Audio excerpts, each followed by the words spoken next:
Hi friends, welcome to spicy kitchen. ఈరోజు మనం cabbage fry ఎలా చేసుకోవాలో చూసేద్దామండి. ముందుగా దానికోసం పచ్చిమిర్చి, ఆనియన్, టమాటో, క్యాబేజీ ముక్కలుగా తరిగి పెట్టుకోవాలండి. స్టవ్ పై కళాయి పెట్టుకొని ఆయిల్ పోసుకొని జీలకర్ర, ఆవాలు, శనగపప్పు, మినపప్పు వేసుకోవాలండి.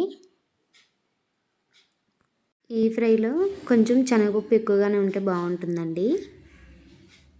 వీటన్నిటిని బాగా ఫ్రై చేసుకొని వెల్లుల్లి కూడా సన్నగా ముక్కల్లా తరుక్కోవాలండి. వెల్లుల్లి, ఎండుమిర్చి కూడా వేసుకొని బాగా ఫ్రై చేసుకోవాలండి.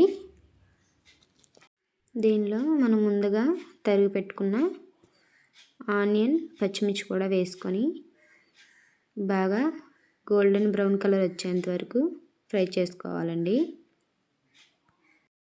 ఇందులో కొంచెం అల్లం వెల్లుల్లి పేస్ట్ కూడా వేసుకోవాలి. మనం ముందుగా తరిగి పెట్టుకున్న క్యాబేజీ ఇందులో వేసుకొని కింద పోపు మాడిపోకుండా బాగా వేగించుకోవాలండి. మంట మీడియంలో పెట్టుకొని మూత పెట్టుకొని బాగా ఫ్రై చేసుకోవాలండి.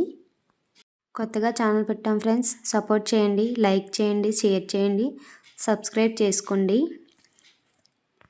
దీంట్లో కొంచెం పసుపు కూడా యాడ్ చేసుకొని పచ్చివాసన పోయేంత వరకు వేగించుకొని టమాటో కూడా యాడ్ చేసుకోవాలండి.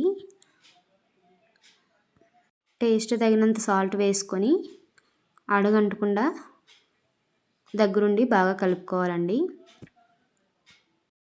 ఈ ఫ్రై రైస్తో తిన్నా, చపాతీతో తిన్నా చాలా బాగుంటుందండి. తప్పకుండా ట్రై చేయండి ఫ్రెండ్స్, చాలా బాగా వస్తుంది.